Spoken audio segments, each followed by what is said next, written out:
asking again? Yeah. So how did you feel this week, like jet lag wise? Honestly, like way better than going to the US. Yeah. Okay. Yeah. When I got to America, it took me about 2 weeks to fucking adjust to the time zone difference. It was fucked. Because you know Yeah. how it is in prep when you sleep shithouse anyway. Yeah. But yeah, coming back this week to Perth, like I think I was just tired in general, went to bed Monday night and I felt like super cloudy mentally during the days, but like sleep has been fine. I haven't felt like jet lagged, Yeah. Probably I was the opposite. So like going over, I was fine. Like we got there and I was fine. Like we just went to sleep that night and kind of just rolled on the next day like it was sweet. I think it was more so like the excitement. Like you're too excited and you're anticipating everything to really worry about how you're actually feeling. And then but when I came back from America last time, I was like hit me like a ton of bricks. Mm. Did you sleep on the plane over though? Like obviously, Not wait, really. No. No, I struggle to sleep on planes. And same. if I like I snore. So if I put my head back, I snore and I'll wake myself up. So like Yeah, I can't I'm really I can't exactly the same. I can't do much, right? You drift sort of in and out like little 25-minute Yeah, naps. Yeah. yeah, yeah. So I took an edible on the way back home, so I was actually Good getting idea. I got a few hours sleep on the way back home. Well, Yeah. that explains it. How long was your flight back?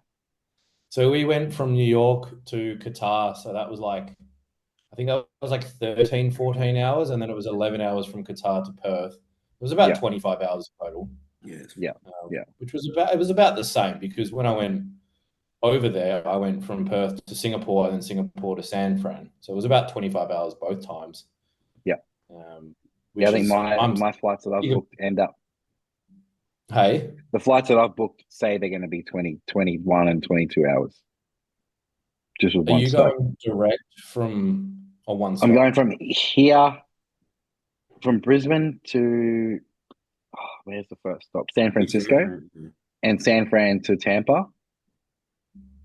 And then Yeah, on the way back, good. I'm going, I think, from Atlanta to LAX and then LAX to Brisbane. Okay. Mm. Because I think you'll find it easier getting out of the airport going from San Fran versus arriving in LA because LA is, from what I've heard, I didn't actually go there, but it's just fucking chaos. It's And ridiculous. Mm. arriving in San Fran, like we got screened and we were through security and we had our bags and even fucking had time to get a Starbucks and I was gone in 30 minutes.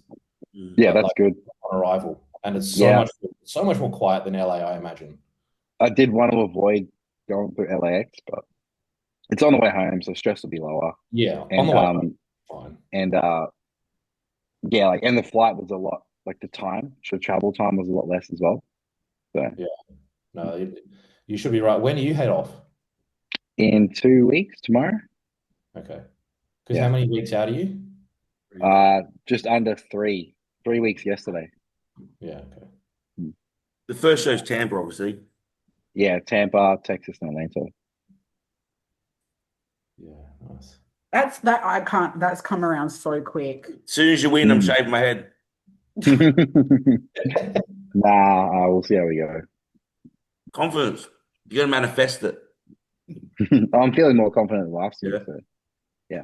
But yeah, you don't know who's going to show up. No. Yeah, Mm. that's it. Like But they don't know. They don't know you're showing up. yeah, but like just because I got like a fourth and a fifth last year, Mm. like doesn't guarantee you're going to be Yeah. in there Okay. this year. Like same for Tom, like you got Yeah. seconds this year. It doesn't guarantee you're going to get second or first next year. Mm. Like it's just whoever turns up. Yeah, it's not only up from here because different lineups, Yeah, different. it's kind of like you think you always want to be going up, but it's like oh, it's just, yeah, Different people. Yeah, you get that freak, like, that guy, the guys that went to that show with that freak 212 guy. That's 22 mm, years old. You rock up there, mm, you're like, I'm going to do all right this year. And yeah, then you see him, yeah. like, oh, fuck. But yeah, how you going, Tom? Man, you had a phenomenal first season, dude. That was awesome. Mm. Well, yeah, I mean, pretty fucking surreal, if I'm being completely honest. Like, I still have Yeah, to look back at photos just to remind myself, like, that was me. And I'm like that even when I get off stage, like, or if I get a really high placing and I'm like, fuck, let me see these photos. Like, what just happened? yeah, yeah, You know? Mm. And yeah, like you said, like, obviously now the goalposts have shifted because I'm like, fuck, I was second, looking into the future. It's like the next logical step is winning, but you just don't know. But it was a whirlwind, man. Like the first show, obviously Legion, which was I thought that was going to be the biggest show. So my thought process was, okay, let's pick a big show as the first show because there will be some Olympia judge on the panel, which was Tarek. He was there. He was the head judge. And there was like 10 guys at that show. It was really small. And Yeah. then Oklahoma was 1 week later. There was like fucking 30 dudes at this show.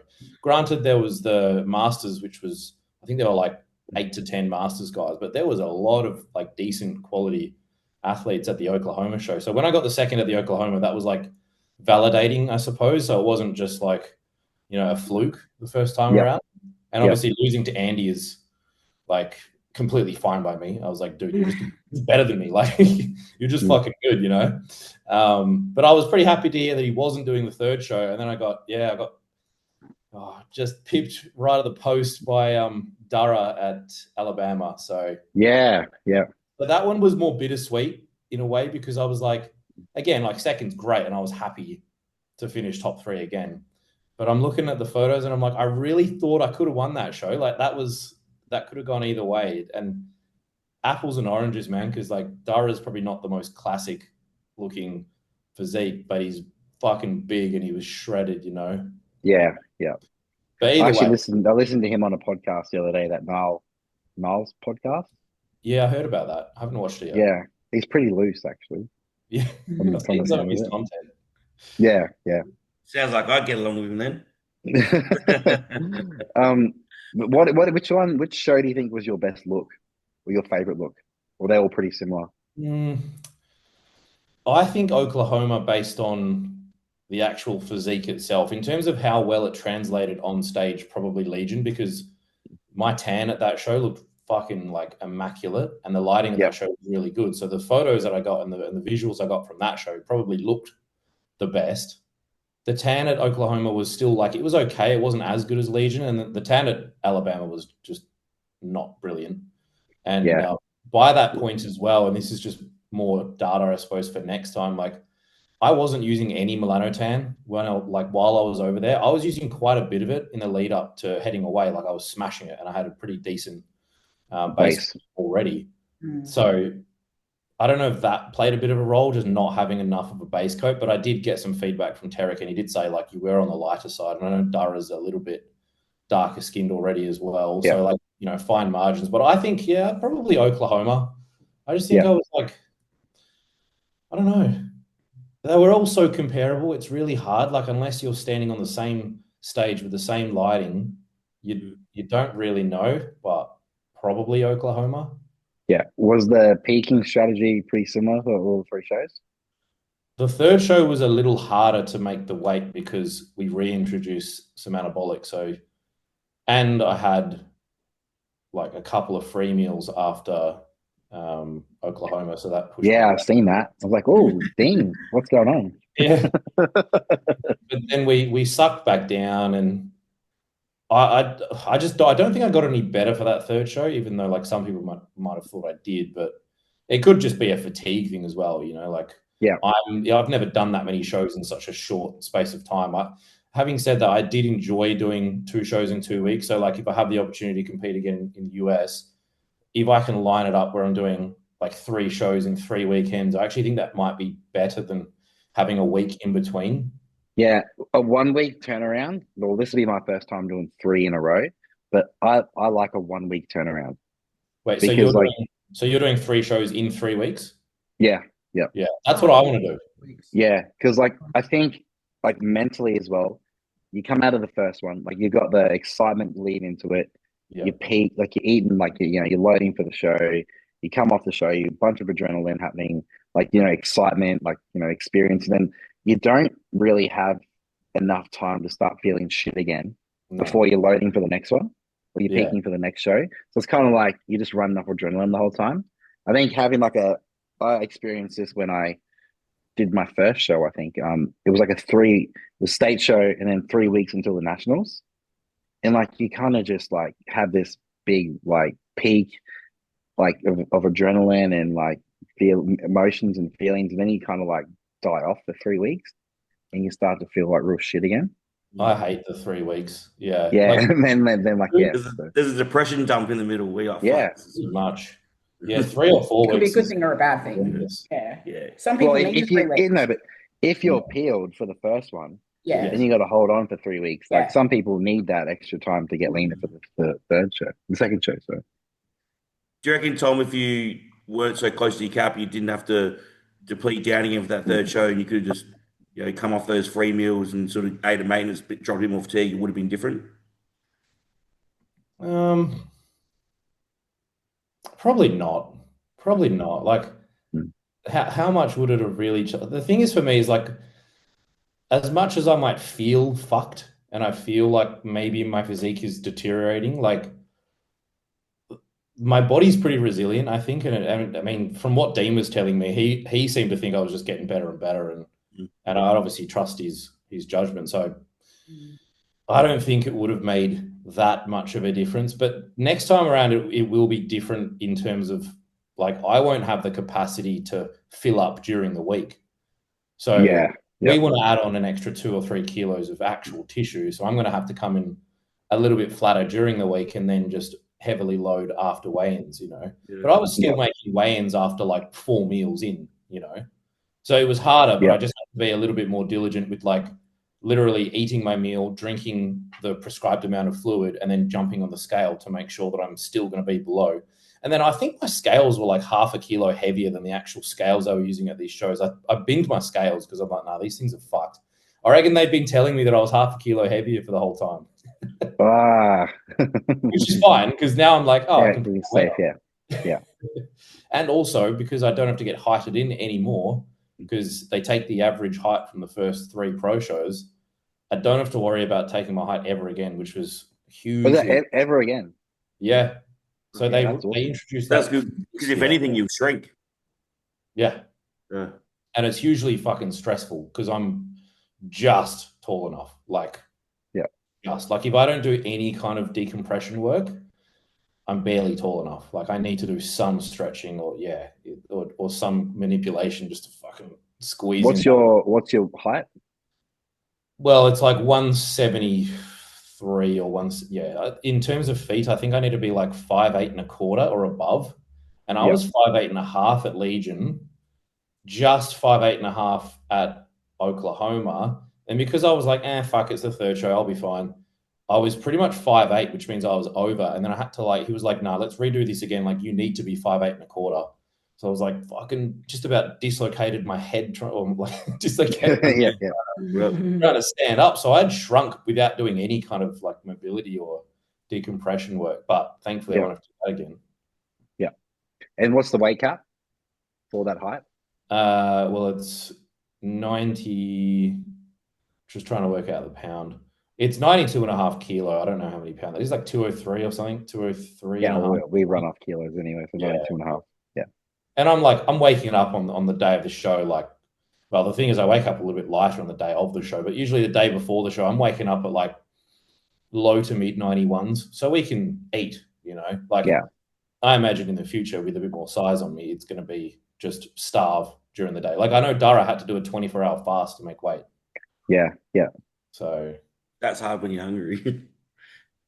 and Yeah, then but he when you're had, that close, I think Yeah. you've got your eyes on the It's process. You really don't just care. imagine fasting there because you sort of break your day up between meals. It's like there is no meals. Yeah. There is no fucking meals. yeah, and like obviously there was no aldactone used or anything like that as well. So like in the future, we really need to fucking pull You like down. leverage that in the future. Yeah, like Yeah. I think I can put on a good 3 kilos of tissue and still make the weight. So yeah. Good. Yeah, it's every time you come back, like you'll just refine every season. I just need to make sure I add tissue in the right places. That'll be the key. Yeah. So how long of an off season? Like you won't need a huge off season if you want to do, like if you only got a little bit of room. So you could probably do like a year turnaround. Yeah, I mean, I'm actually looking at similar shows to what you're doing now. Yeah. Next year. Well, they do classic at these 3 shows that I'm doing. So Yeah. Ethan's coming over and doing these 3 as well. Fuck yes, because Just think about doing those 3 as well. I mean they're good shows. Obviously, Tampa's a big show. Texas will be pretty big. And then what would you say was the third one? Atlanta. Atlanta. It's Linda Murray. So that'd be a pretty good show to do anyway. I think it's probably a slightly smaller show, but a nice.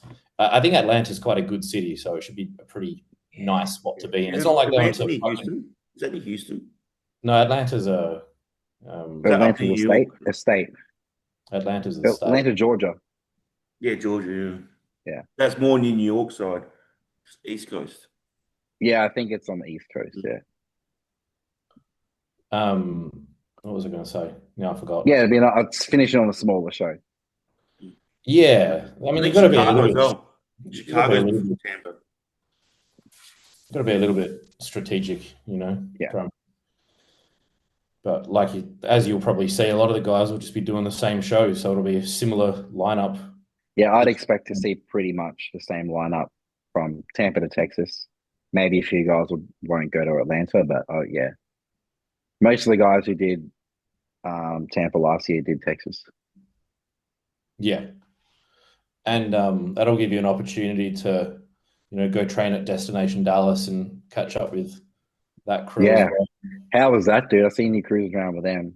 That was awesome.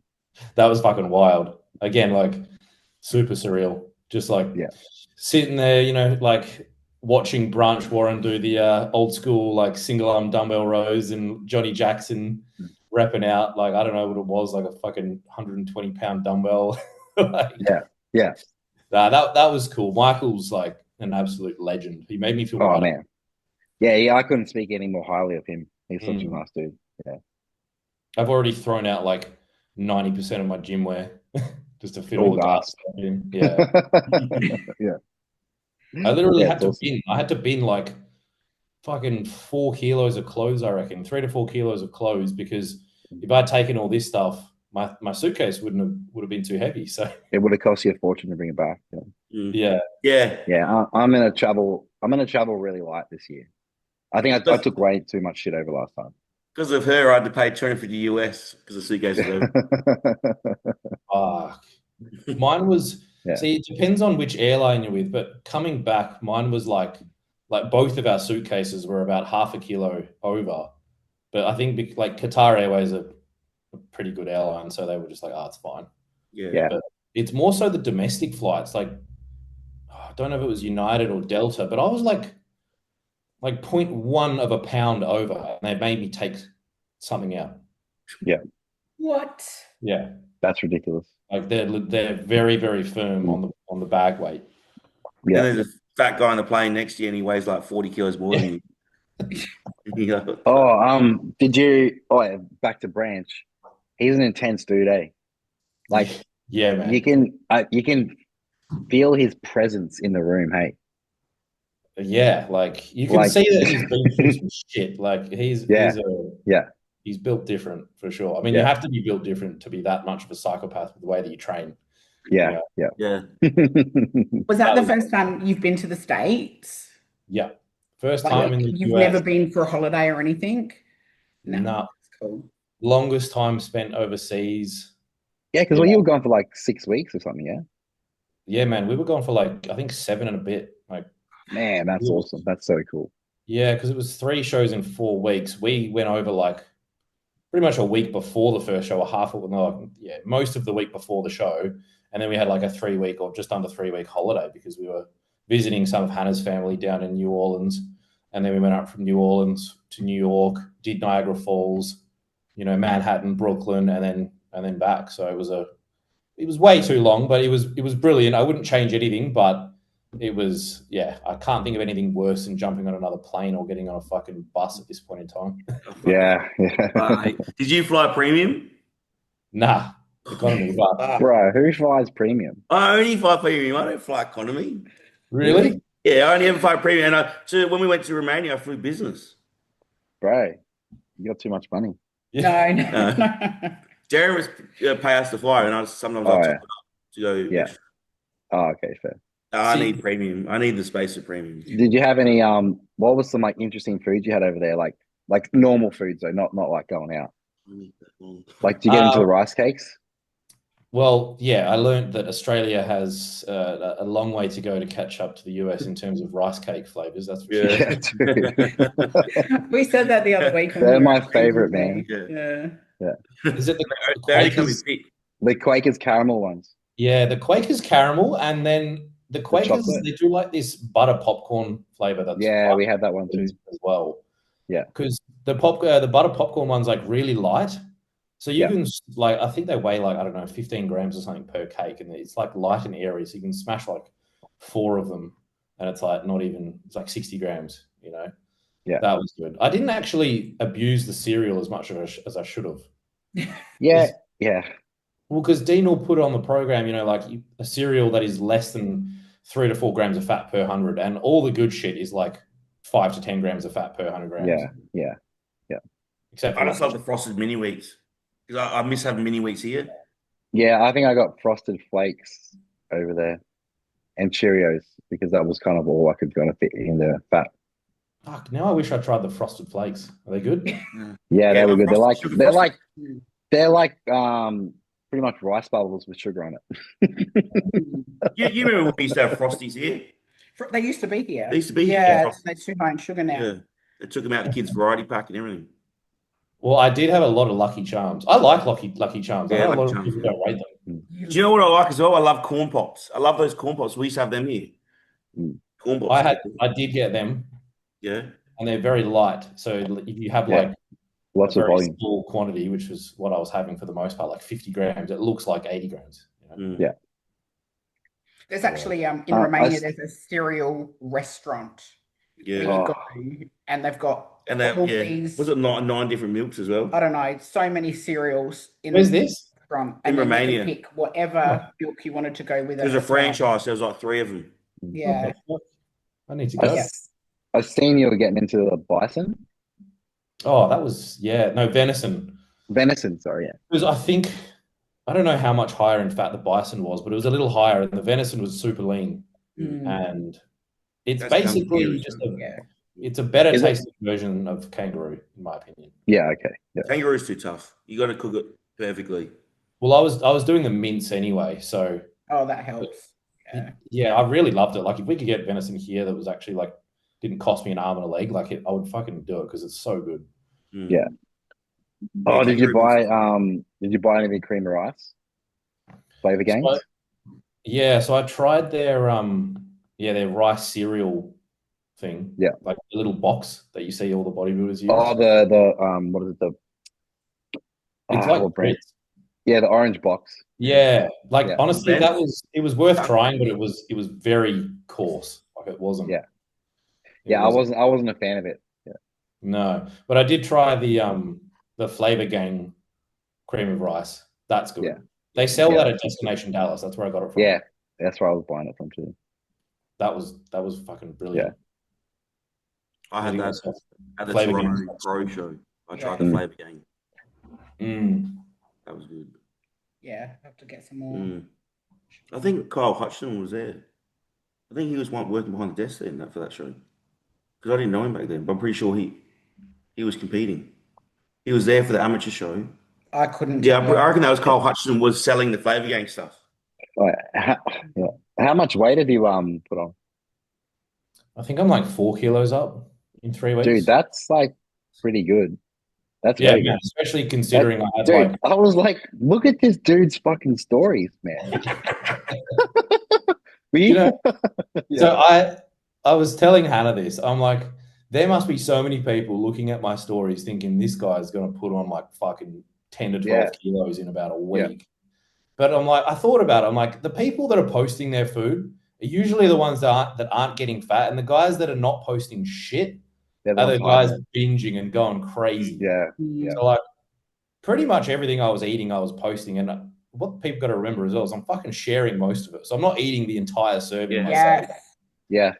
And my steps were like 25K, but my average intake would have been like, I don't know, 4,500 and maybe 5 at most. And my steps were like 25K. So I'm only like, I'm really only just above maintenance. I'm gaining like a couple of 100 grams per day, and I'm weighing myself every day. So I'm like, I'm not going to get fat here. You know? Yeah. And you would have like managed your food for the rest of the day to allow for that. Yeah, 100%. Yeah.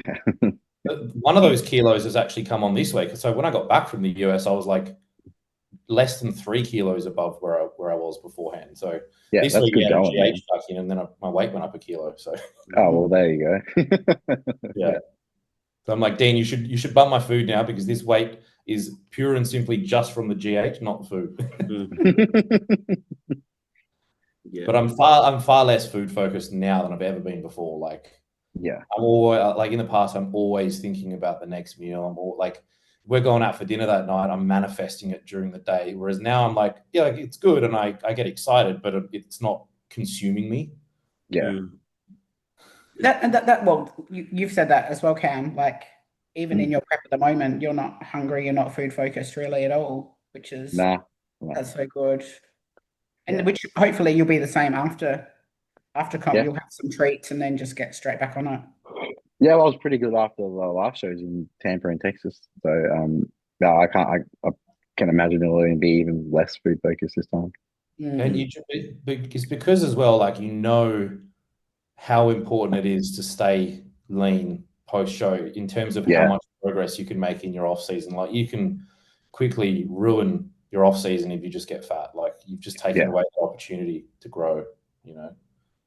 Yeah. And that was without any retatrutide as well. So yeah, I haven't taken any. Like I thought about it for a minute. I'm like, oh, everyone's trying it. Maybe I'll try it this year. But my hunger's been fine, and like I don't want to take anything that's going to mess with my digestion or mess with my ability to peak, because I've heard it can make a few people flat. Like, so I don't know. I just didn't want to mess around with anything. Yeah, I mean, I can see the merit in using it for like a lot of people. Like it's going to be very popular, and it already is. But if you don't need it, then you don't just throw it in for the sake of throwing it in. I don't think. Is that a novelty check behind you? Is that one of your? Yeah, I can just see it. Yeah, how good's that, dude? You're How getting pretty cool is that? That's rad. I love that. Actually, like a real bodybuilder. You're getting paid. You're a real bodybuilder.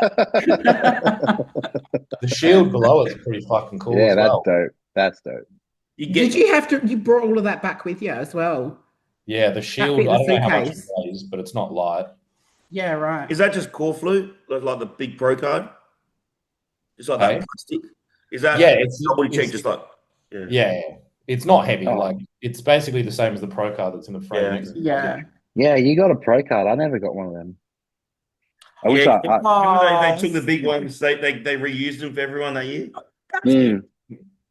You turned pro too soon. I was pretty dirty about that. Because Tony's like, oh, you got to give that back. We got to use it for the next class. I'm like, did you ever steal one this nationals? Yeah, I should get them to make me one. Did you ever pay for the $50 one, the card? No, I paid like $400 for my fucking pro card this year. But you can pay $50 extra and get the card. Yeah. Oh no, I didn't even know that was an option. She's got hers in the car. You can, but I'm like, if I'm paying for another card, like at least make it a big one. Yeah. You know? Yeah, I'm not doing that. So collect a few of those novelty checks, put them in your passenger seat like Happy Gilmore. Sit in your car. So how much did you? How much did you win all up? Yeah, that's cool. I like that. That's fucking sick. Yeah, maybe I will do that if you've done that with it. That's pretty cool. That card was $50, including postage, which I'm like, even if I just get one. Yeah, that's cool. Like that's all you need is just one for display. Sit that on your desk. That's awesome. Yeah, and then I think I just got this acrylic thing from Amazon for like $3. That's cool. So, no, I like it. I think you've just changed my mind. You've sold me. Yeah. That's cool. Yeah, the little fucking frame for it. That's sick. What did you say, Cam? What was your question? Oh, how much did you win all up? It was $4.5 USD. That's like $1 million in Australia. Yeah, basically. Yeah. Like it probably paid for both our flights, just about there and back. Like. Yeah. I mean, man, as because that would be roughly what, like $6,000? Nah, more. It's. I mean, it was about similar. It's about 6.5. 6.5. Yeah. The conversion's so shit house for us at the moment. So yeah, I think it was like 2.2 for every check. Like 1.5 converts up to like 2.2 AUD. Yeah. But cashing checks and actually getting your earnings is a pain in the ass over there. So I was lucky that James Webb, I don't know if you've ever met James Webb before. Yeah, he was in Texas. He was driving us around. Yeah, He's an awesome guy, he's man. Top guy. absolute fucking legend. Yeah. But he cashed my third check, which was the Alabama show, sent me the money for it, and then got a message yesterday or whenever it was saying that the check had been returned. So now I need to like chase up with the promoter from Alabama to like figure out why the check didn't actually go through. Oh, okay. Yeah, it was fucking weird. As an Australian, getting your money is a pain in the ass. Oh, because he'd have an American bank account. Yeah, I just got him to like I literally had them put his name on the check because I knew it was going to be a pain in the ass. Wouldn't he have to pay tax then? If it goes to his bank account? Because he's American? Probably, but I don't know. Yeah, they pay tax on their winnings. But is it classed as his winnings, or is it just classed as cash to cash from person to person? You don't know. Yeah, I mean, I thought I had to pay tax on it because I thought it was income. No, you don't. You don't. Oh, fuck. All right, I'll tell my accountant. I was legit at my accountant's office yesterday and I put that in my income. No. Oh, bro. That's winnings. Yeah, pay tax on that. Or donations from the federation. Okay. Because you're an online coach, so aren't you? Yeah. Yeah, so you claim all your flights, everything, all that on only portions. Only portions, I think. Yeah, it's not all of it. Yeah, you get like a percentage, and we claimed a fair bit for sure. Yeah, but you don't get it all back. No, no, you do not. Yeah. Did you train at any cool gyms over there besides Destination? No. That's another reason why I want.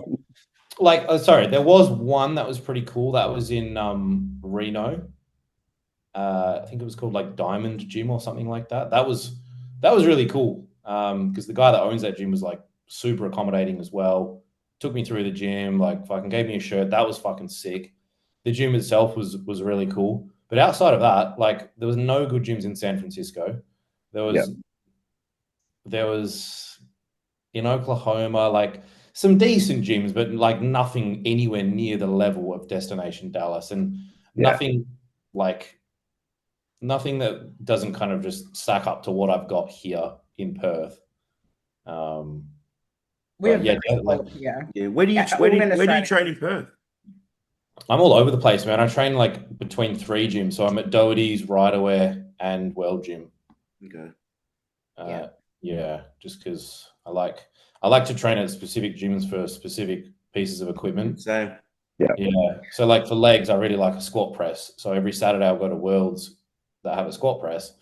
And then I like some of the pieces at Doherty's for certain body parts. And then Riderwear is pretty balanced, but they just have a lot of like new hammer strength stuff. So it's like, kind of gets the job done. But it's nothing like what, a lot of those guys, especially in Melbourne, like some of the gyms in Melbourne, I wish we had something like that in Perth. But yeah, it is what it is. Yeah, Melbourne's pretty good. At least we still got variety. Like we go to the best gym in Adelaide is probably Dave's gym. Dave's house. Yeah, Dave's house. Yeah. Where do you train, Cam? Riggs?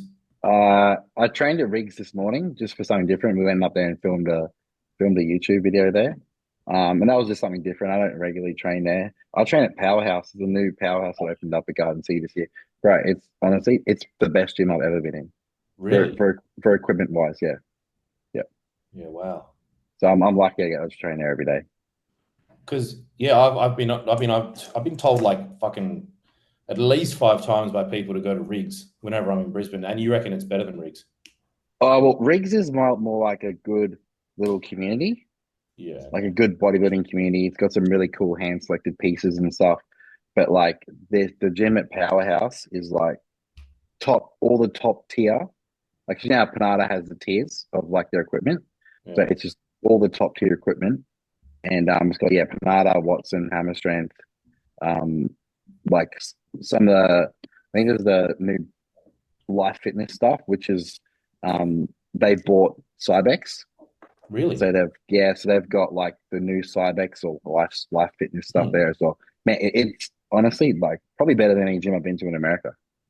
Yeah, I need to go up there and train there. Have you guys used any of the new tech pieces? Yeah, I did at Halusi's gym. Yeah, same at Halusi's gym. Yeah. How good is it? I love it. Yeah, it's really good. I still like Not, some good like Nautilus stuff, like single arm pull down and yeah, Yeah. I love Prime. I love the loading zones. yeah, I, same. I actually really like the flex leverage stuff, Yeah, it's not bad as the well. old school flex leverage. And there's that new brand called Mega Mass, which is kind of like a replica of that. I used a Megamass pressing. I think it was like a horizontal upright, like chest press Yeah, at Destination. That was good. and it loads from the back. Yeah. Yeah, yeah, But yeah, Destination just has a really good variety. Like they don't give a fuck if it looks a little bit out of place. Like if it's a good piece, they'll just throw it in. yeah, yeah, So like they've got Prime, Nautilus, Cybex, fucking Flex, the hammer strength, but it just depends on if it's actually a good yeah, piece. yeah. They're Which is expanding. good. Like ideally, if you wanted to build a bodybuilding gym, not a commercial gym, that's the Mm. way you would do it. You would just handpick the right Yeah. pieces of equipment that you wanted. I think if I had to build a gym though with one brand, I'd probably go Prime. Yeah, Mm. Yeah, or Panada, maybe. I would probably go Panada or New Tech. Really? Does Prime have Yeah, there's a there's pendulum? nothing that I've jumped on Panada that you're like, this is shit. Or like, no, Really? this is mediocre. Yeah. Because that's how I feel about the Prime, the Panada, like leg pieces. Some of their leg pieces. Oh, bro, they're mint. Like, I Really? have you used their? They've got a It depends on the a tier. yeah. See, we've got all the top tier stuff, so Yeah. maybe it's different. But Yeah, like, I just haven't used like good stuff. their leg press, man, is wild. And like, it's got pretty much every adjustment. So you can like adjust the platform, you can adjust the seat back and forward, you can adjust the backrest up and down. Like it's Okay. you can find the right spot for you. I just haven't And used it's the and good it's stuff. and it's heavy. Yeah. Like I can only do like 7 plates on there, whereas like a normal hammer strength one, like you're putting like 10, 11 plates on it. Nothing's heavy for me.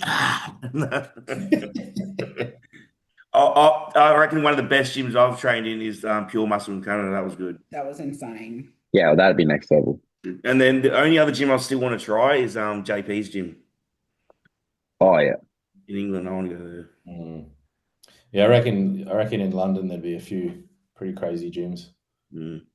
Yeah, I'd like to train at Kuba's gym. Yeah. What's that Oh, the called? Ultraflex Rotherham. Yeah, fuck, there's so many good gyms. Just to travel and train at all the gyms Yeah. would be awesome. Yeah, well, that's the goal, right? Mm. Are there any good gyms in Florida, like around that Tampa area? Iron Religion's all right. Just Oh, MI40. MI40, that's right. Yeah, I knew Yeah. there was. So we've booked accommodation that's like walking distance from there. Nice. What do they use? Is it Arsenal? That's similar to Destination. It's just all random. Like whatever Oh, the best pieces are, it's all random. But it's not nowhere near the scale of Destination. It's a lot smaller.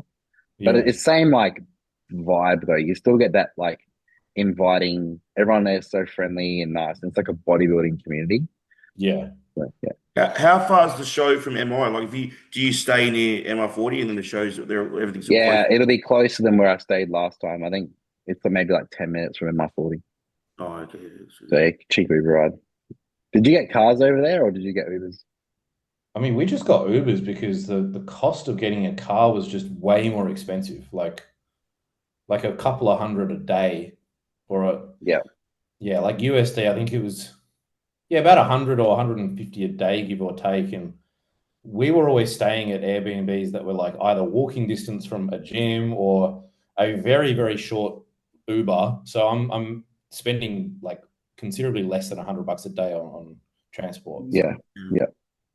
But it's a pain in the ass, like just waiting for lifts and Ubers. But you Yeah. need to get Lyft and Uber and then compare the price because in some cities, Lyft was way cheaper than Uber, and then in other cities, it was the other way around. Yeah. So And get different both. times of the day, it's different prices and shit. Yeah. Mm. Mm. Yeah, it's weird in America as well, and especially in Canada as well. You gotta go in and pay for the fuel first. Oh, really? Yeah, and Well, they then wouldn't know because they haven't driven. yeah, so and then whatever it is, I say you give them $80, and then your full tank 72, and then later on that day you get credited back your $8 It's bizarre. It's Weird. weird. because obviously they get a lot of people driving away and not paying. Yeah. You Well, I have to imagine it fucking would. fill up first. Tell you what, though, the grocery stores in the US are so good. You Dude, get you half walk your around day there. discount Yeah, just walking around some of these places. you walk around there for hours. Yeah, Yeah, It's especially like in Texas. Kmart, Coles, fucking what, IKEA, clothing. yeah, It's because like you can Target. You Bunnings, can Bunnings, Target. Yeah, all in one. Yeah, Everything's Target's just like so a big. grocery store. Target's got groceries too. Yeah. Yeah. Would Oh yeah, would they you do live do. in Would you live in America? I mean, I don't know. If I was to live in the US, I mean, based on the places I went to, it would be Texas. It'd be like in that Dallas area, Allen, Yeah. which is That's the cheapest area to probably live in as all of America. yeah, like it's relatively affordable. Like I was speaking to some of the Uber drivers, and it's like as in terms of rent, it's comparable. It's a little bit more expensive, but that's just because it's the US. But Yeah. it's just like the most similar to Australia in terms of like Yeah. I don't know. I didn't feel like I was in a completely different country. I felt, and also the people in Texas are just nicer. That's what I found. Everyone was really like nice, and I found in Allen or like Texas in general, it was really clean. Mm. Allen Like is there's very clean. Apparently, yeah, yeah, Allen and the other little town that's below Allen, like they're both. Apparently, they're two of the most like livable areas, yeah, yeah. or just the cleanest and livable in the states. Like you're driving down the road and like you're looking out the window of the Uber and like everything's just like Mm. you know like all the grass is all cut, all the trees are all trimmed. There's no rubbish anywhere. Like it was The really only thing I nice. don't like about the US in general is nothing's walkable. Like Oh, bro, no, Yeah. there's barely any fucking footpaths. Everything's you yeah, have to drive everywhere. yeah, Yeah, that's Adelaide anyway. yeah. There Mm. was no like rows of like restaurants you can go to. Like Yeah. Um, like you can go to like a place where in I suppose in here in Brisbane or whatever, you can go somewhere and there's like restaurant, cafe, Oh like yeah, takeaway areas shop or like like main areas where there's streets. like everywhere's kind of got its own like spot. Mm. It's basically just like shopping centers with extensions of like restaurants Yeah, and cafes. But yeah, everywhere's pretty much you're driving everywhere. yeah, Yeah. Yeah, there's not like a I don't know main street where it's like you walk park somewhere, walk down, and there's like cafes, restaurants. Yeah, it's yeah. not like that. Yeah. No. Did you get in and out over there? Yeah. That was Yeah, so that was what I had. So after the Oklahoma show, we went to this like local steakhouse and I got a burger there. And then we had in and out like probably the next day, which was the first day that we got to Dallas. Because I was like, the yeah, sooner I get this in, the better, so we can, yeah, rectify any damage. But in and out's like pretty macro friendly. yeah. It's not too bad. Yeah, And it was fucking good, man. Have you had it before? yeah. We had it last year. Yeah, I like it. I thought because the yeah, bun, they do like a nice like crisp on the bun. So you yeah, get that little bit of crunch and yeah, it's like super clean, well digested. I thought it lived up to the hype. The only thing that wasn't great was the chips, like they're yeah. kind of The chips were like we didn't even finish the chips. I'm like yeah. these, they're not even worth the calories. A lot of the chips I had chip like French fries, like chips over there, like I don't know, 6 or 7 times. I think I had like one or two decent serves of chips. I don't know what it Yeah. is with the Americans and their chips. Like that was shit. I Did like you? Panera Bread. I like getting my focaccia with the side of crisps, the packet of chips. That was a big Mm. thing. Oh Yeah. yeah. Yeah, that's good. At least you know they're going Did to be fucking crunchy. Yeah, Yeah. I hate Did you some. get any Texas barbecue? No, because that was the thing. I'm like, it's in and out or it's barbecue, and the barbecue place was like a 45-minute drive for like a really good one that I was Yeah, recommended to yeah, go to, and in and out was like walking distance. So we yeah. walked like 20 minutes to in and out, and then we burnt all those calories walking back home, and it was. But yeah, next time I'm in Texas, hopefully I can have a fucking good barbecue. We Mm. were lucky. Webby drove us out to the Mm. Texas barbecue place, so we're lucky there. But yeah, all I had in Texas was yeah, In and Out, the Texas barbecue, and we went to the Cheesecake Factory. Yeah, Oh, yeah, Me factory. and Dean walked to the Cheesecake Factory. I'd never got the Cheesecake Factory. Mm. I wow. was actually surprised they're not actually that. I was thinking it's going to be hell sickly, and the cheesecakes aren't actually that They're sickly. not that bad. Nah, Yeah. That's surprising they were because really good to be fair. They were calorically really Yeah. good. they're fucked. Like they're so calorie dense. It's not Yeah, even funny. yeah. You remember Panera Bread, they But had we one just cookie. It was called yeah, Everything But the Kitchen Sink. It was 800 calories just in the cookie. far out. Yeah, we just got 2 cheesecakes and cut them in half and shared them. Yeah. I do love cheesecake as well, so I'm a little bit annoyed that I never got to the Cheesecake Factory. But have you guys ever been to Chick-fil-A? Yeah. Shit. Really? Yeah, it was Yeah. shit. No, I didn't have it. Dude, no. Fuck. Where we Chick-fil-A. were in Florida, it was like was a walk from us, but we drove anyway. But yeah, I know. I was like, let's try that because it's there. It's meant to be cleaner, and I was like, what a waste of fucking money. Really? I raved about it. I thought it was great. I had it a few times. What did we had? Chicken burger, and I think I had the lettuce chips. I don't know. It wasn't cooked that great. I don't know. It wasn't that good to me. Because my go-to order was like just a plain chicken sandwich with like it's literally just a fried piece of spicy chicken, like the spicy Mm. chicken sandwich with Mhm. pickles. And then I got the grilled chicken nuggets. So it's like not as fattening, but it's just like fucking 60 grams of protein just from grilled chicken. I Yeah. thought it was great. I went there. I think we had Chick-fil-A like 3 or 4 times. No, we had it once and we were turned off and went, yeah, no, we're not going there again. And I think I had fried chicken in total like 7 times. Because that was the other thing that we had, like beautiful fucking like proper southern fried chicken down in New Orleans. Like Yeah, proper buttermilk. Yeah, buttermilk fried chicken. Black. yeah, and like all the Cajun food and cornbread. Like I just wish there were more places in Perth that did good cornbread because I fucking love cornbread. Mm. It's just that that Barbie stuff is just it takes so long to prepare. Yeah. That's the hardest That's thing. why you can't do it yourself. It's like an entire day. Yeah. Or 2 days of like Yeah. smoking, and it should actually cost more because it takes them that long to prepare it. Yeah, but I guess in America, like, because they know they're turning over so much, Yeah. they can distribute the price. Whereas here, it would be heaps because they'd be like, well, say we only sell half of it and half gets wasted. They'd have to make sure they make the money in selling half of it. So it costs a fortune here. Yeah. Mm. So what's next for you? Are you like health phase now? Yeah, I had bloods pulled like I think it was yesterday, so we'll get the results back from those. Get the echo done next week, and just fix my broken body. I've had like a chronically cooked like QL, like lower back issue for a while now. So I just want to get that sorted out and pretty much like get into the off season as soon as possible. But it Yeah. could take 4 weeks, could take 6 weeks, could take 8 weeks. I don't know how long it's going to take just to like sort my body out, but Yeah. like, I'm keen, I'm ready to go. Assuming health is good, it might just Yeah. be a matter of just managing the pain. I mean, I've been managing the pain for so long. I really want to get this issue fixed, but I haven't really been able to find someone to fix it. So I'm actually going to go see like a sports medicine doctor to hopefully have a better look at it. But yeah, we can get in the off season as soon as possible. We might be able to fit in like 2, maybe 3 growth phases before we look to prep in maybe like March for a like July, August run Yeah, of show. that's pretty much the same what we did. Like we got two shorter growth phases in instead of one long one. Mm. Yeah, because I prefer like 12 weeks or Really? maybe 12 weeks.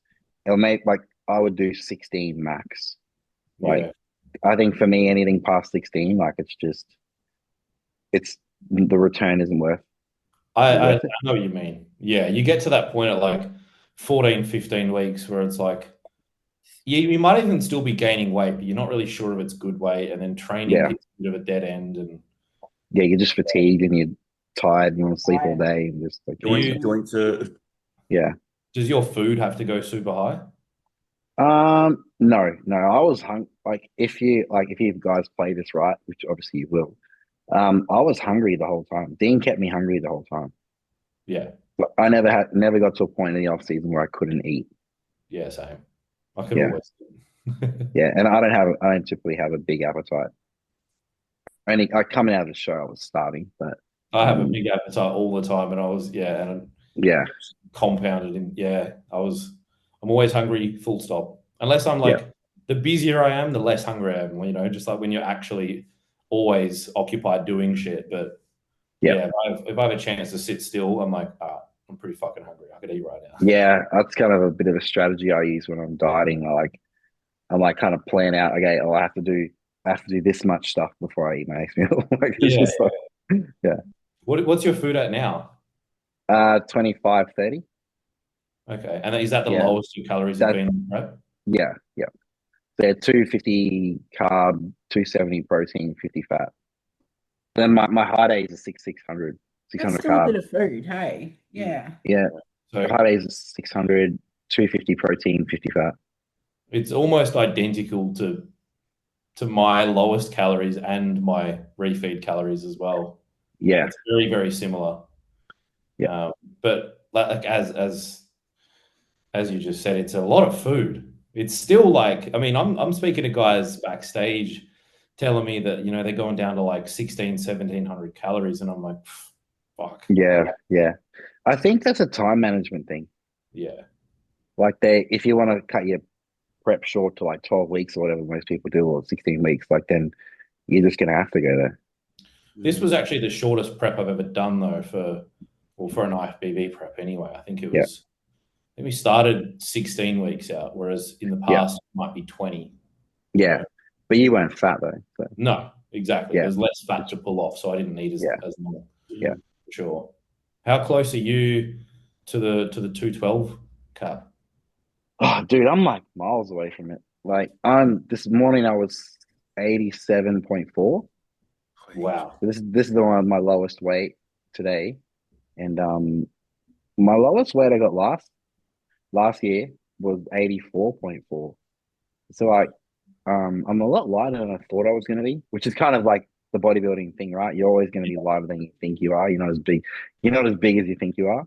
So I think Dean said I think it would be pretty good to go around like 86 and a half, which like I competed on stage last year, 86. Yeah. So I think I'll like my lowest will be like 86 and a half and then fill up maybe 88, Yeah. somewhere around there. Fuck. And how tall are you? 5'5". Yeah, 165. I mean, you're in the sweet spot for 212. I mean, I've always said that. Always said that about you. Like people telling me, like, "Oh, would you ever do 212?" And I'm like, "Fuck no!" Like, No. I'm not tall by any means, but I'm way too tall for 212. Yeah, you I can think see even you can I'm see too a guy who's too. You can see someone who's too tall for 212. Like 5'8". I think 5'7" is probably even too tall. Yeah, I'd I say think 5'6". like yeah. If 5'6" you're above, max. if you're 170 centimeters, you're too tall. Yeah. Like for the most part, unless you have hollow Mm. bones. Like some people just are not heavy, even though they look ridiculously huge. But Mm. for the most part, you kind of need to be mid 160s, maybe 168. But Yeah.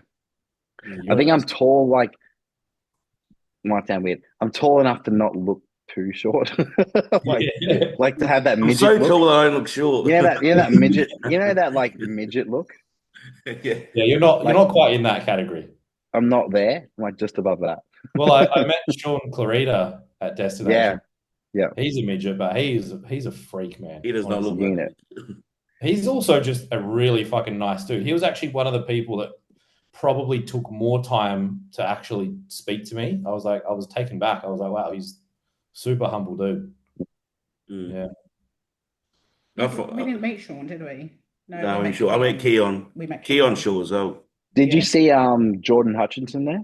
Yes. Yeah, he's good. Yeah, he's a nice dude. I thought he got overlooked a little bit when he competed last time, so I'm very excited to see him compete. He's looking crazy now. Yeah, I know. He's going to shock some people, I reckon. He's Because brilliant. he got second in Texas last year. Did he get second?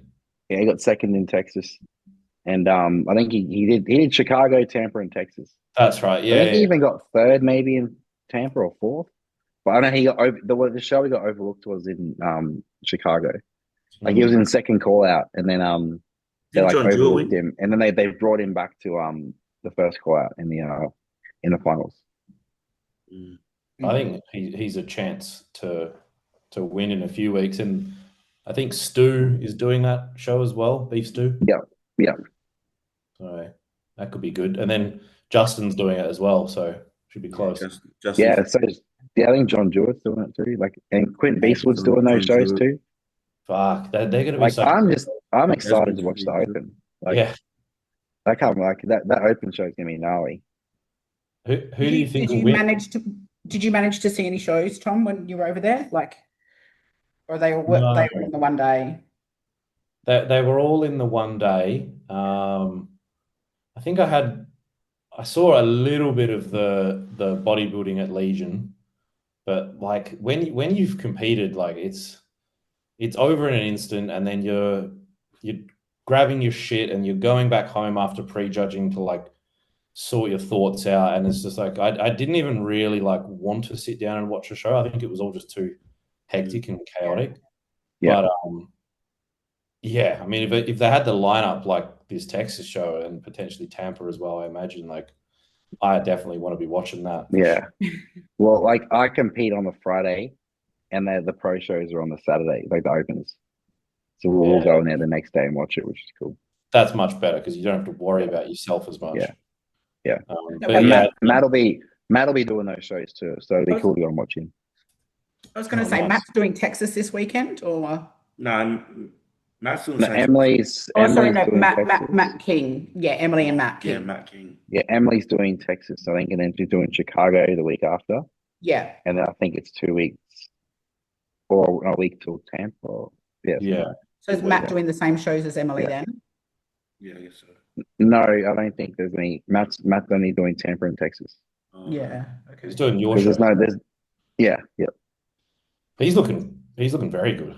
yeah. Yeah, he's looking the best he's ever looked. Like his condition's miles ahead of where it was last time. That was the thing last time. Like his glutes were still not quite hard enough. Yeah, And I remember watching him beat John, and I'm like, that could have gone either way. That was fucking close. Yeah. But if his glutes are peeled or at least very hard, like he's got beautiful shape. So I think he's he's definitely looking harder than he competed last time already. So way harder, which is good Yeah. because I know that that's something that stresses him out because his glutes always just take so long to come in, and yeah, they're looking better now than what they did at the show. So yeah. So he should be able to bring an awesome package. yeah. Yeah, 'cause he's like is he 6'1" or something? He's tall. Yeah. Yeah. I'm so jealous of his quads. Actually, your quads as well, Cam. Like people that have really fucking sweepy quads. I'm like, I want that. Like I know my quads are not terrible, but I just look at that sweep on some guys and I'm like, fuck, I wish I had that, you know? Yeah, I'm lucky. Maybe I it's do, just yeah. the height. Just Yeah, can't. you need Just short, the height. Yeah, you need short legs. I got sweepy quads, but I don't really have a hamstring. I need more hamstring. you have to be 165. Yeah. Can I Is just Matt say though, Orchard- I'm so impressed with the amount of Aussies that are going over to compete now. Yeah, it's Like, I don't know if it's because I'm just more aware or whatever, but No, it's definitely more. We're gonna have a good group there because Matt, like you said, Matt Orchard's doing the same 3 shows as me. There's nothing worse than people go pro and then they're like, well, that's my advertising for my personal training now. I'm not doing any shows. And I fucking hate that. And Matt Orchard's looking like gnarly. Yeah. He's skinless, man. Yeah. So. He's built. I'd like to see him I would love to see him do a practice peak. Well, he is this week. I think he's doing a practice peak. He said, "Yeah, that's killer." We got people in all divisions. Like Danny. Danny's going back to the Olympia in wellness. We had what? And Emily's up this weekend, and she's looking really sharp. Yeah. So And we had. And there's a big group of people going to the Masters as well, which is exciting. Yeah. Yeah, Talia. Yeah. Is Tali going? Yeah, and Tracy. There's Tracy, Logan, Viet's going as well. Yeah. It's good. Starting to put Australia on the map. Because we still got, we got to live up to names like Lee Priest. Oh. Do we? He was good. He was good. Freddie Coleman hated him. I think a lot of people hated him. Yeah. He's loose. Lee Priest is loose. I still haven't met him. I want to meet Lee Priest. One day. Like Cam was saying before, you you always lighter than you think. I hated when my last prep and I saw double digits again. I'm like, it took so long to get digits. Then you finally see the 99 again. You're like, oh. Yeah. Well, I mean, speaking of Australian bodybuilding, I'm just excited for this season C coming up in what is it, 9 weeks? Yeah. It's going to be a fucking massive season. Like I feel like every season I keep saying that. So You've got a few guys in it? yeah, well, I got Jake who's doing this show here in Perth, and then he'll do the nationals in classic and probably just classic, but he could do bodybuilding as well. Mm. And I've got a guy Nash who's doing the Brisbane show, and then I've got a whole bunch of bikini girls doing the Perth show as well. So that's why I was like telling people it's a bit of a blessing in disguise in a way that I didn't qualify for the Olympia because I've got so many athletes competing basically at the same time here in Australia. Yeah, that would be pretty stressful. I have my hands full, so it's going to be a big season just for myself as a coach. Yeah. Plus, You would have I pushed don't through. really. You would have found a way, and you would have pushed through. You know. Oh It's yeah, like a big year for you in general now because like Yeah. you've competed, you've done really well there, and then now you're like, is this the most amount of people who've had in the shows before? oh by far. I think the most. So of it this will be like a awesome like coaching thing for you as well. So it's really good year for you. That's why going into that last show for me, I was like, it's a win-win. Like if I qualify, like you say, I'll figure it out. I'll make it work. But if I don't, I'll just have a little bit more time to prioritize athletes, which is good. So Are you I'm coming up getting- for nationals? yeah, I'll definitely be there. We'll have to all It get a sucks. workout in that one gym or something. Yeah, for sure. Like I booked my Airbnb last night, so I should probably do that soon, actually. yes. Yeah, only because it's grand final weekend. Yeah. What area are you staying in? I got Williamstown because I like being near Port Melbourne because obviously I've got to do some footage there because I'm sponsored. But I'll do a few training. I would stay at South Bank, dude. Yeah, South Bank is Yeah, probably South the Bank, best. Yeah. And that's a walking distance from one gym. The original one gym. There's a new one gym that opened up now. The only thing is, like, because I have so many athletes, I'm going to be at Doherty's all the time. Yeah. So last time I was there for a nationals, I just stayed in Brunswick. Mhm. So Well, Even if you stayed like somewhere near the actual venue, so near Flemington, kind of on that outskirts. Yeah. Depends if you have a car or whatever you're going to do yeah, there. Yeah, we'll drive up, We'll so I'll have drive, my car. yeah, certainly helps. I hate not having a car. I don't know how Yeah, you I'll probably get a car. I'll probably just hire one for 4 days. It certainly helps. You're only looking at probably what 150 a day here in Australia. It's not too bad. Yeah. That app, what's it called? Like Turo? Yeah. You guys used it? They drop the car off at the airport. So once you get out the airport and you just meet the owner of the vehicle and they meet you and then you just take the keys and you drive off. Oh, yeah, that's good. It's brilliant. Yeah. There's nothing worse than waiting for this. The only country we did that was obviously Japan. We didn't need Japan public transport was so far. Oh, mate. And then Romania, I used Bolt, but I probably could have got a car. But the thing is with the Airbnb, everything's so small. There's no car parks. Yeah. Yeah. Whereas like America, all big countries, you need a car. Canada was half an hour drive to Pure Muscle. Man, But that's a good day because you have to literally go out, go on a highway, and then come back in. Yeah. Because we stayed like Oakville. I'm like, oh, Oakville looks nice. And then I get there, I realize it's like a huge bougie area. Like the average house price is like 3.5 million. There's like Rolls Royces in every fucking driveway. Fuck. Oops. So, because I was actually more scared about the thought of driving in America than I was when I was in Vietnam driving motorbikes because like it's probably the same in Bali. Like it's so hectic and chaotic, but like it just kind of works. It does flow. Yeah. Whereas in America, like these cunts are fucking crazy. I just feel like the driving was insane. Like I drove a couple of times, but that was when I was in Montgomery in Alabama, where it was like pretty quiet.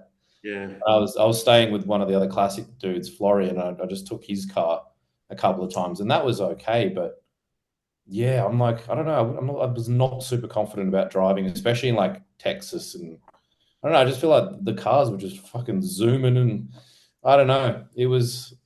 I'm a bit of a fucking anxious driver, probably as well. I was always speeding.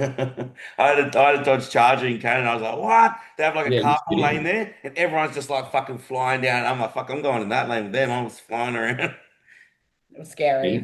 You probably just fit right in. You're one of those. Yeah. I was just telling the missus, I'm like, I miss my V8 and I want to get another V8. I'm like, here there's too many rules, but in Texas, you can have a V8 because you're allowed to have loud cars. Yeah, there's not too many restrictions over there. Yeah. Although there's restrictions on recreational use of cannabis in Texas, which I found surprising Mm. because like everything else is pretty much available. Free reign. Just the amount you can buy, is it? No, like you can't get it without a prescription in Texas. Oh, Yeah, It's pretty easy to get a prescription though. it probably is. Like I mean, it's easy to get a prescription in Australia too, but yeah. I mean, like in New York or in New Orleans, you just walk into a cannabis store and they've got edibles, they've got fucking everything that you want. But yet in Texas, you can walk up and buy kratom off the shelves, Yeah. which is like fucking opioids, basically. Yeah. Did you try any of that? I've still got to create some drink. You got two. Did you try any of that kratom? Nah, I thought about it. I'm just like, nah. Yeah. Did you? No, I didn't try it. Do you smoke much weed, Tom? I used to. I just feel like it's not good for my brain. Like, I feel like some people get dumb, but some people doesn't. Like it doesn't really affect me. It just helps me sleep. yeah, like for me, not initially, but after a few weeks of like continuous smoking and THC absorption, it is my memory turns to shit and I just feel like chronically cloudy. So, because I have used it in the past, like legitimately for chronic pain, and it was great. And then it didn't really help anymore for the pain. So I was like, now it's just making me dumb, and I'm not getting the benefits out of it anymore. So I stopped using it, but I'll still do it every fucking few weeks or so just for fun. Mm. Yeah, I've never really smoked ever my whole life. You know, we've been like a handful of times growing up, and then this off season, some reason just being heavy, it's like I could not get comfortable. Like the only way to sleep is to get high. I mean, look, I've used it in the past specifically for that reason. Fuck, you're right. You're cramping. Oh, cramp? Oh no. How is your sleep, Tom? Is it like returned a bit or? Well, sleep for me, this prep was better than it's ever been before until I went to the US and I had obviously the jet lag and I wasn't able to sleep on the plane because there's always fucking crying babies on the plane. But it's been pretty good. Like I'm getting 7.5 hours per night. I'm not needing to take Valium or smoke weed to go to bed. So that's handy. And I'm not heavy enough really at the moment to need my CPAP. So I think when I start going back over 100 kilos again, I'll need that CPAP. But at the moment, I'm just taping my mouth and I'm sleeping really well. So, do you have a CPAP, Cam? Yeah, I've got one. Yeah, I'm not using it at the moment. You don't, yeah. I found that like when we were dieting, my weight drops. I don't need it as much. That's probably smart. I should tape my mouth. Hey, I mean, if I don't tape my mouth, I'll fucking wake up with like swollen tonsils from snoring too much. So yeah, she's fucking so loud. In the middle of the night, she'll knock her hose off, and I'm like, fucking CPAP. What your CPAP on? You're fucking keeping everyone up.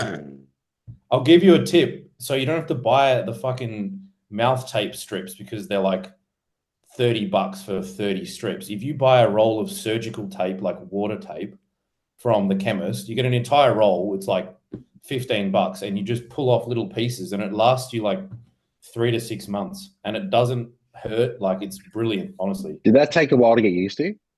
No, not at all. Because like nasal breathing just encourages better airflow. I think like you get a little bit more of the oxygen goes into your stomach and it's supposed to like be more calming, right? So no, it didn't take me long at all to get used to. I love I might give that a go. Yeah, I struggled with the full face mask. Yeah, same. I felt claustrophobic with it, so I just have the nose one. Yeah, same. But yeah, sometimes you wake up and you're like, and like the air's coming out of your mouth. Yeah, it's. I found the CPAP like that took me a good 3 months really to get used to it. Yeah, it was fucked. I was like night one, full face, banging out like a light. Are you going? I just got used to it straight away. I don't know how I got so good at it. I think because you're just you're a good sleeper. Yeah. You know, it doesn't take you very long to fall asleep. Like 30 minutes. Yes. You got any questions, Noel? I have one for Tom. One question for Tom. There you go. I'm going to win. Yeah, cool. We'll punch that out and then I've got to roll. Yeah. So Tom, we got one question for you. Someone said, how did Tom find Andy after competing against each other numerous times? He says he watches you a lot on YouTube. How did I find Andy? Just like in Yeah. person. Well, it says, how did you find Andy after competing against him numerous times? Oh, Andy was great. Like, so first time we spoke was at the athletes check-in for Legion, because I think I had messaged him a couple of times on Instagram. So we obviously both knew that we were going to be competing against each other, and yeah, he put his arm around me, fucking made me feel comfortable. He was obviously the favorite, or one of the favorites, if not the favorite, going into Legion. But he was brilliant backstage. Like, he's younger than me, but he's got a little bit more experience, obviously competing as a pro. But even just in terms of like the way that he conducted himself backstage, it was like, because he could see that I was stressing out because it was my first ever pro show, and he was very good at kind of relaxing me, calming me down, and yeah, like he actually is a really good dude. So I even said to him, like, after he won, I'm like you. I mean, he deserved it anyway, but I just felt, it's good coming from the guy that he just beat. Like, you fucking deserve that win, man. Like, he's a really nice dude. So yeah, I'm keen to see how he goes at the Olympia. And he's not old either, and he's like 25 or something. Yeah, cool. He's been like hardcore through and through bodybuilding for a long time. Like, he's a proper bodybuilder, that dude. How old are you? 30. I turned 30 like a couple of weeks ago. You're young. So Well, young for bodybuilding terms, I suppose. young compared to us. So what's one thing, the main takeaway that you've learned from those pro debuts that you're now starting your season with? What's the knowledge that you're having in the back of your head now that you're like, oh, you're moving forward, that I'm always going to remember that? I think I have more self-belief now. Like, I've always struggled with imposter syndrome. So until I win a show, or until I get the validation that kind of confirms I'm half decent at whatever it is that I'm trying to do, like, I'm always kind of doubting myself in that way, which is pretty common, I suppose, for bodybuilders. But that was the exact same way that I felt, like, after competing last year. And then you would have gotten that as well by getting, what was it, 4th place? Yeah, I got 4th and like 5th, so like that was a huge win for me. Like, it's kind of just like makes you feel like, okay, I do belong there, or I do. Yeah, like, yeah, I'm doing this for something. Your trajectory is definitely moving in the right direction, and that was the biggest takeaway for me. Like, I know that obviously as much as I was close to the cap, like I said, I know that I can put on 3 kilos of actual tissue, and it doesn't always result in, moving from 2nd place to 1st place, but I'm going to get better, regardless of the placing. So, well, dude, like, I'll make it about me, but I've just maybe only if I'm lucky put on 2 kilos this year, and I look completely different. Yeah. So. Well, your weaker areas have, like, you've closed the gap between your strongest body parts and your weakest body parts. Yeah. Like, your back in particular has come up significantly, and I think, like, through this upper shelf, which is an area that all those 212 guys, especially at the top of the game, are just very dense through there. Yeah, they're just redonkulous, and like, you've definitely closed the gap between those guys again. So, and that's, I suppose that's one big thing that it taught me. Like, it's cliche, right? But bodybuilding is just about improving year on year, and like, I love this shit enough to the point where I know that me making progress is inevitable, and we haven't really had to push anything crazy ever. So yeah, if I keep going, maybe I will have to do 212 now. Well, you might have to. What is you're 30 now? By 35, you'll be pushing it. You're only 30? Whoa. That reaction makes me think that you thought I was like mid-30s. Maybe I don't look very young. Okay. I'll be fair. I had 30, about 34, 35 in my head. Oh, I know it. I know it because I've never. Yeah. I don't know. You could be mid-20s for all I know. Well, that's just so many bodybuilders. Like, you could anywhere between like 25 and like low to mid-30s. They all kind of look the same. You don't really know. Well, I didn't think Sam was 42. It's older than that. Yeah, I didn't know Sam was that old. Yeah. How old are you, Cam? 37. Yeah, so I didn't think you were that old. I thought you were like 33. Like, I'm starting to look a bit haggard. You are not, you piece of shit. Well, You are not. Off-season face or prep face? I've just I got prefer I hate off-season face. So Yeah. the old moon face. I'll take the prep face over off-season face. Oh, 100%. Yeah. It's the only thing that's the one thing I don't love about the off season is the moon face, because I do Yeah. love off seasons. I love growing. I love getting stronger, but I don't love the size of my head. Yeah. I'm starting to like prep better than off-season. Being Yeah, being yeah. heavy is hard. Oh man, prep is easier than off-season. Yeah. It Prep's hit Really? 128 this week. I think it is. Yeah, Yeah, I for hit sure. I hit 128 this Hit week. 128 this week. Like, Yeah, boom. I'm an off season guy. I love off season. that's insane. I used to be, but the bigger I get, the more I hate it. I can't even put my socks on. I hate putting socks on. That is true though. Just like basic activities, like just putting your shoes and socks on. This should not be this difficult. Yeah. I feel so mobile at the moment. Yeah, like Yeah. rolling over in bed is like Yeah. the biggest challenge when you're fucking deep in the off season. Oh yeah, she hates it because I always pull the fitted sheet off because I try to throw it myself up and then it catches on me and pulls with me and I end up like all furry from the mattress protector. I'm like, why is my sheet so furry? And I realize the top sheet Because feels he like can't actually turn himself over. Yeah. Like, he needs momentum to turn himself over. Do you Like have a bloody body earthquake. pillow? Yeah. I just have I have a pillow on my head and then I have one next to me that I flip over with. I've got a body pillow, so it's like Yeah, it's real long, and I like hug it with one arm and have my leg over it as well. Yeah, that's exactly the same as me, because I found that without the body pillow, I'd always be waking up with like an even worse fucking sore back. Yeah. Same as me. That's been really good for me. Do you see everyone like once a week or twice a week, Tom? Massage therapists and that? Yeah. So, and it was fucking brutal. I had one good massage the entire time that I was in the US, simply because it's just hard to find like deep tissue, like specific massage therapists over there. But I did find Jamie in when I was at Destination Dallas, and I don't know how heavy she weighs, but she must be like 50 to 60 kilos, and she's treating like Jordan, Stu, like all these big motherfuckers, and she goes hard. It was brilliant. But when I'm back here in Perth, I usually see someone once a week for sure. Yeah. Without it, my body is just always broken. Yeah, because I've got 3 people I see. I got like 2 people that are sort of I see every week that are area Pacific. I keep my shoulders loose or whatever, keep my hips mobile, and then I've got one person I see like every fortnight. That's just the full body deep tissue. Yeah. And between the 3 of them, they keep my body going. That's funny. I literally have 3 as well. So I have like a chiro that I'll see once every month or so. Then I'll have like a deep tissue guy who can go hard as fuck, and then I'll have like a more specific with like needling and a bit more intricate stuff, or even my deep tissue guys booked out, or vice versa. I'll just go which one. You need to have a backup plan.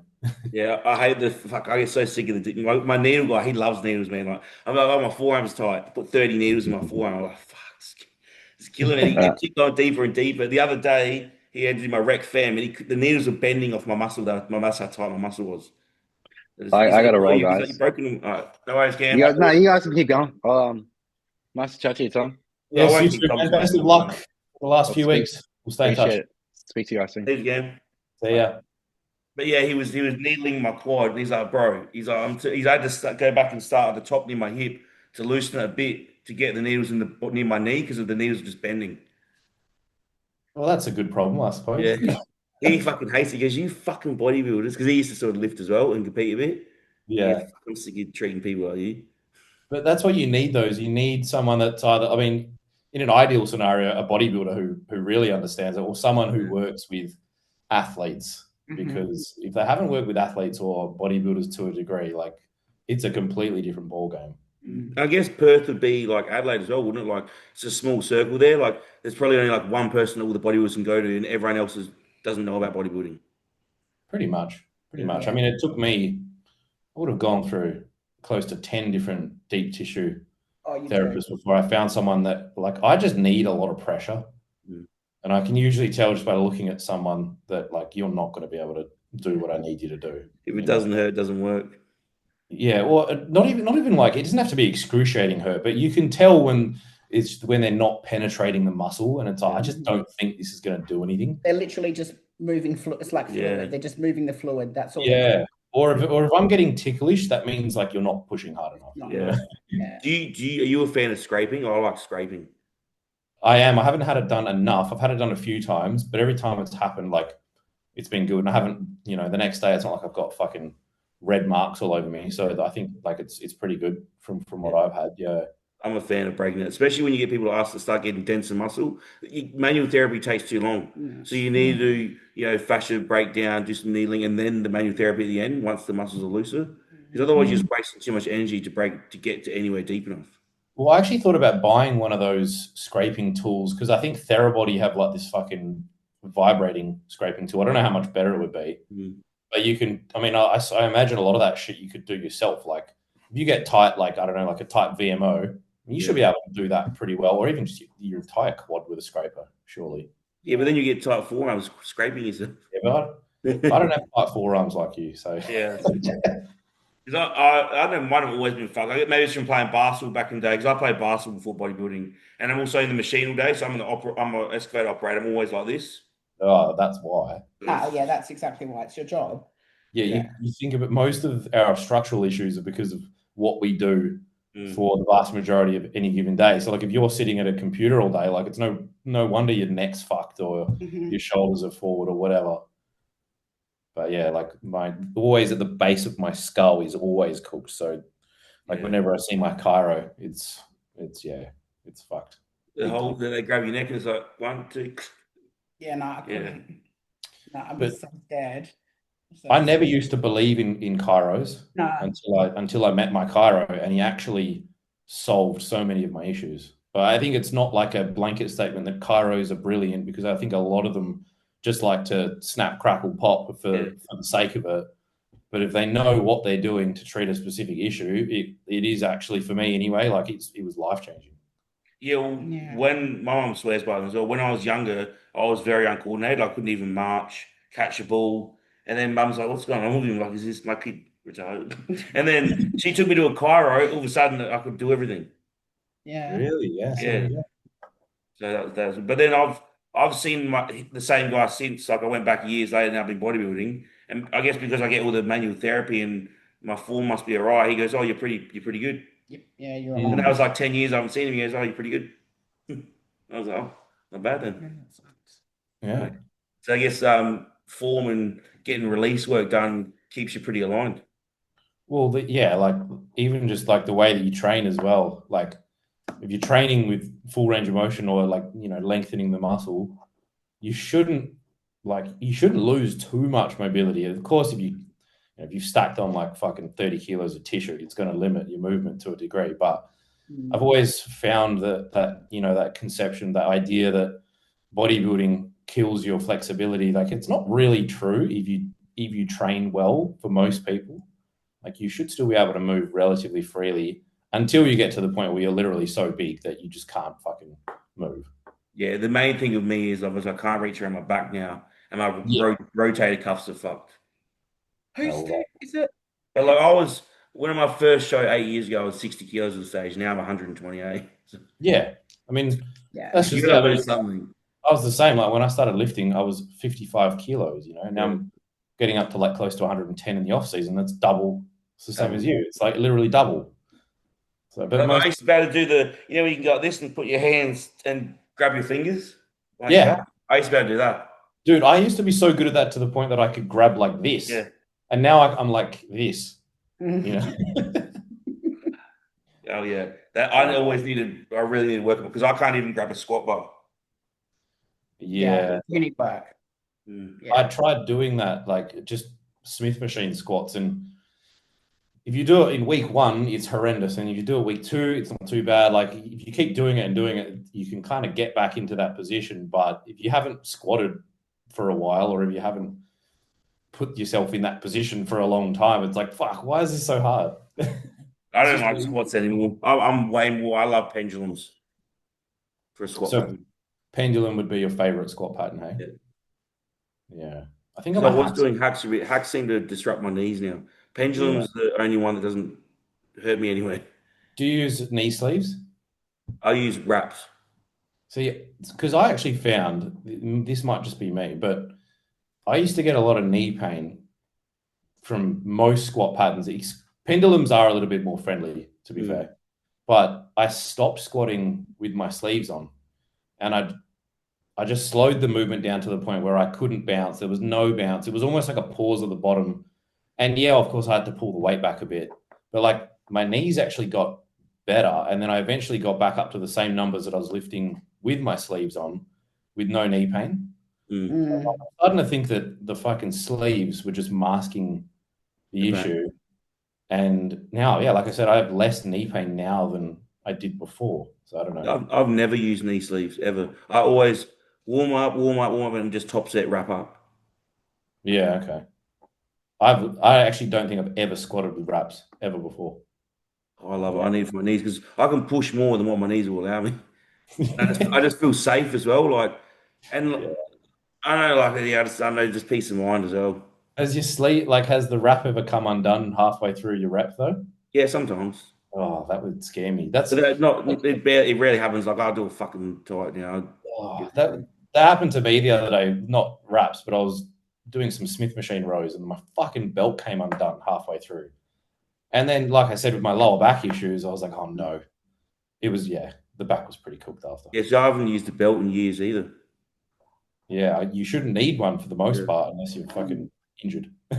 Yeah, I mean, if I was free squatting, but using machines, I use so many machines. I'm like belt. The only thing I'd probably, if I used the belt one, would be RDLs. But even then, like my lower back in the off season gets pumped so easily because I get a bit fluffier than you and Cam. But as soon as like the pumps come in, there's no way I'm doing RDLs. I'll put them right at the end of the workout, and if my back's feeling all right, I'll do one set. But then after that, I'm fucking so pumped I need to go home. It just Yeah, gets see, I can't afford to do any RDLs anymore. My glutes are already too big. That's Is good. it a thing? Yeah, in classic it is. Yeah, it's unfortunate, but Would you ever be open to going to opens? probably A lot of not. work. That's a lot. Probably not. It is a big step up, and I think in order for that to happen, I would need to accept that, like, I'd probably be bodybuilding competitively for another 8 years instead of what I'm thinking at the moment, which is another 4 or 5 years. So probably not. No. It's a lot of work. Yeah, it's a bit more work than you think. Well, it's time it's so time Yeah, consuming. put on the muscle. Yeah, how long have you been like? When did you like? Okay, I'm going to be a bodybuilder, and you started like When did you step on the gas? step on the gas and be like, I'm a bodybuilder now. About 5 years ago. Yes, Yeah. Yeah, so you're 25. That's still young. So another 5 years of pro ranks, still only 10 years on gear. Yeah. Yeah. Yeah, that's right. I've only been on 8 years now. Man, you're gonna nail it next season, hey? Hopefully. Like, fucking hell. What are you going to work on? Drama. What's your main things you're working on? Typical bodybuilders answer this, like a little bit of everything, but it's more so like, what am I not going to work on? So like the areas that are pretty well developed and don't need to be grown anymore would be like, obviously the glutes are great. Shoulders I've always had big shoulders. I've always had very big lats. So we Your need. legs are good as well. You reckon, hey? Yeah, I like it. Your legs are good for classic. I wouldn't build them up too much more. So I think if I'm nitpicking from the lower half, I think my quads need more detail. So by default, they need to be either bigger or they need something, right? Like they need to be a little bit more 3D, a bit more poppy. So if I could get a bit more separation in my quads, that would be fantastic. Maybe a little bit more adductor, but in the upper body, like a bit more mid-back detail would be great. So Yeah, I reckon your legs are nice for classic. But you can see like the level of separation, like it could just be. Yeah. Yeah, it's just detail. Yeah, but like you don't need like size. It's not like you need. I need to bring my legs up here. Oh yeah, look at your glutes there. That's crazy. Yeah, I think my mid back could come up just to match the width, and obviously arms. I need more arms. Yeah, arms would be good because you're a pretty broad very section, so you need to bring up the arms to match the midsection. Yeah, the chest width. Yeah, 100%. Like the chest could always be bigger just simply because there's so much real estate there. Tarek actually said to me, I don't know if he's just pumping my tires, but he was like, I've never judged anyone so wide in classic physique. You have very wide clavicles. Yeah. So again, like if I just keep filling out the frame, I think the arms already came up heaps this time around compared to last time around. So they'll continue to grow and just, Did you play any sport growing up? Yeah, just like AFL, played a little bit of footy, but not to a high level. Yeah, okay. I was always the skinny kid. Like I said, when I started lifting, That's what I'm trying to work out where you've kind of come from. But if you've Mm. come from AFL, you've kind of less smallerish framed. Very guys. much so. I mean, I was like stuck on the wing. I was the skinny, fast kid. So, Yeah, okay. Yeah, because what are your arms like? They're completely peeled. Go can you got a photo? hey, What are your arms like? The size they're completely peeled. What are you, like 18 and a halves? oh, I actually don't know, to be honest. Yeah, you're probably not far off. Like I know in the off season it was about 20, so probably peeled Yeah. 18 a bit.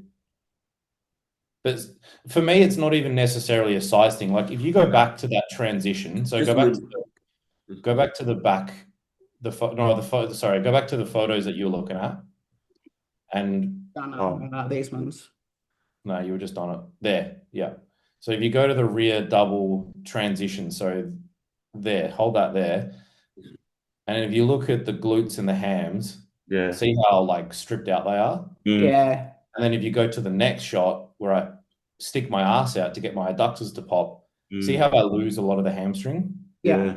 So like even just from a posing standpoint, if I can nail the position of my hips so I get a little bit like the same amount of pop through the lower back and through the adductors and keep my hamstrings squeezed a bit harder. Yeah. And just come in a little bit tighter. Like my lower back is always the last area that gets peeled. Like I think the lower back could still be just that little bit sharper as well. Yeah. And by default, I imagine that would probably bring out a bit more detail in the back because, like I said, same as the chest, like there's so much area to fill out. It just needs to keep filling out. I reckon you're holding in the lower back because you've got that lower back issue. So I reckon that could be some slight inflammation there too. Yeah, like if you come in, say 1 kilo heavier next show, but way more peeled, technically you've gained that 2 or 3 kilos of muscle. Yeah. Every time it gets better. Every time you get lean, it looks better. Yeah. Because like you look at those glutes, like there's no fat on the glutes. It's just the last area for me is always the lower back. So yeah, right. Yeah, like you said, like nothing really is a weak point. It's just like what not you're going to work on. Like it's down to nitpicking, but that's what you want to be doing. Yeah. I've always been self-conscious about my arms and my quads, but I think my quads have come up and my arms have come up. So now it's like just keep refining a little bit. I hate my arms. It's so stubborn to grow. They are very stubborn. They just take so long. I put my I do 2 push days a week, and I always do my triceps first. Yeah. I've never done that. I've never done like a back and arms and starting with arms or chest and tries and starting with tries. I've actually never done that before. So I start my back workout on a posterior day with biceps as well. Yeah, okay. And I'm fine. Like I'm going to do my first, like say yesterday was shoulder day, and I'll always do an extension and an overhead, and I'll go to do my pressing, and my triceps are like doodle, like growing, and I don't have to lock out. I just sort of go to about there. That's the height I go. I never lock out because I can't. I'm like I can do so much weight here, and then I'm like I can't. My triceps are so fried. I'm like I can't lock out. But at that point, you've already hit the delt, so it's like you're just hitting a bit more tricep. So it's a win-win, really. That's right. It's just more shoulder here. Yeah. Yeah. But some people are like, oh, your form shit because you're not locking out. I'm like, mate, my triceps are done. It's exercise order makes a difference. Oh, hugely. Yeah. There's a reason. Well, thanks for coming on, Tom. Thanks for having me. Good chat. It's a good It's funny because it's mostly always Dean's clients we have. Isn't it? You got Cam, right? And a lot of people talk to me in the gym. I love it because Dean's so meticulous, but I'm more, loose. So it's like they see how strict you can be compared to like how someone's more lenient. Cam is so strict, even in off season. And I could imagine that you would be the same, being one of Dean's clients. But yeah, I'm very, very strict in terms of like I'm always going to bed at the same time. Always fucking like steps, cardio done, food's nailed. I'm a little bit more loose with like free meals. Like I'm a foodie. I love going out to eat. Yeah. So that's the only Yeah, thing. me too. That's the only thing I'm a bit more flexible on, but I still make it work. And Because I remember Cam saying it was probably about 3 or 4 weeks, maybe, probably 4 weeks ago. And he goes, have you seen Tom's Insta stories? Like Yeah. the food he's eating over there? He can't get away with that. Like, yeah, he probably can, Cam. See, that's what I hate because I am a foodie, but this off season, I know, man, I've hit an appetite wall and I fucking hate food. And I'm like, I don't like this because I like to like food. you need You more know? Instagram. That's what it is. Yeah.